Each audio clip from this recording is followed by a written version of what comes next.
Shalom saudara-saudara yang dikasih oleh Tuhan. Hari ini kita bersyukur kembali. Kita melanjutkan perenungan kita dari kitab Kejadian pasal 6 ayat 9 sampai 22. Saudara-saudara, dari bagian firman Tuhan ini saya ingin mengajak kita melihat bagaimana respon manusia terhadap tujuan Tuhan di dalam kehidupannya. Saudara, kita harus tahu bahwa Tuhan memiliki tujuan ketika Ia menciptakan manusia. Dan apakah tujuan Tuhan itu? Tuhan ingin manusia menikmatinya dan memuliakannya. Itu tujuan utama Tuhan. Sekali lagi ya, Tuhan ingin kita manusia menikmati Tuhan dan memuliakan Tuhan dalam hidup kita. Nah, pertanyaannya, apakah kita sudah menjadi orang-orang yang benar-benar menikmati Tuhan dan memuliakan Tuhan dalam hidupnya? Di dalam kitab Kejadian pasal 6 ayat 9 sampai 22, kita akan menemukan ada dua respon manusia yang tergambar di sana. Yang pertama, respon manusia yang menggambarkan bahwa ia seorang yang melakukan tujuan Tuhan ya. Dia menikmati Tuhan dan memuliakan Tuhan. Siapakah dia? Dia adalah Nuh ya.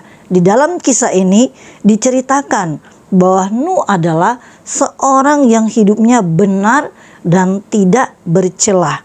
Dan dia seorang yang dekat dengan Tuhan, bergaul erat dengan Tuhan. Dan dia ditemukan bahwa dia hidupnya berbeda dengan orang-orang pada zamannya. Saudara, Nuh adalah seorang yang sangat menikmati Tuhan.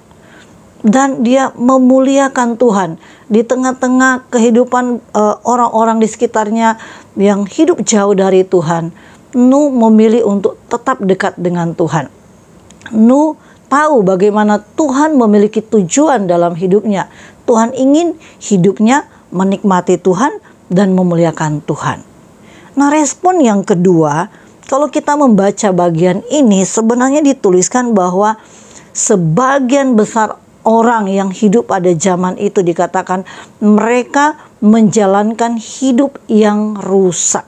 Nah, ini sangat berbanding terbalik dengan Nuh ya. Bagaimana Nuh seorang yang menikmati Tuhan dan memuliakan Tuhan. Sementara pada sisi yang lain ada orang-orang yang ditemukan oleh Tuhan, mereka menjalankan hidup yang rusak atau berlaku busuk dan penuh dengan kekerasan dan penuh dengan penindasan. Sebuah kehidupan yang tidak menunjukkan bahwa orang-orang tersebut mereka adalah orang-orang yang menikmati Tuhan dan orang-orang yang memuliakan Tuhan. Nah, saudara, ini menjadi satu pertanyaan yang penting buat kita juga saat ini. Apakah kita juga sebagai orang-orang yang sudah mengaku percaya kepada Tuhan, apakah kita juga benar-benar menikmati Tuhan dan memuliakan Tuhan dalam hidup kita? Apa maksudnya menikmati Tuhan? Apakah kita sungguh-sungguh merasakan Tuhan di dalam setiap kehidupan kita? Apakah kita sungguh-sungguh juga mau melakukan apa yang Tuhan ingin kita lakukan sebagai anak-anak Tuhan? Ataukah kita lebih suka hidup menikmati apa yang kita inginkan ya, apa yang kita mau, kesenangan-kesenangan dunia, kenikmatan-kenikmatan dunia yang memuaskan hati kita? Apakah itu yang kita jalani, ataukah kita ingin memuaskan hati Tuhan, ataukah kita ingin Tuhan dimuliakan melalui kehidupan kita? Kiranya ini menjadi perenungan bagi setiap kita ya. Bagaimana kita merespon anugerah Tuhan itu? Apakah kita mau berjalan pada tujuan Tuhan, menikmati Tuhan dan memuliakan Tuhan? Ataukah kita mau berjalan menikmati apa yang kita ingin nikmati ya, keinginan-keinginan kita dan bukan keinginan-keinginan Tuhan? Mari kita renungkan bagian ini. Biarlah kita belajar dari Nuh dan kita hidup seperti Nuh, menikmati Tuhan dan memuliakan Tuhan dalam kehidupan kita. Tuhan Yesus memberkati.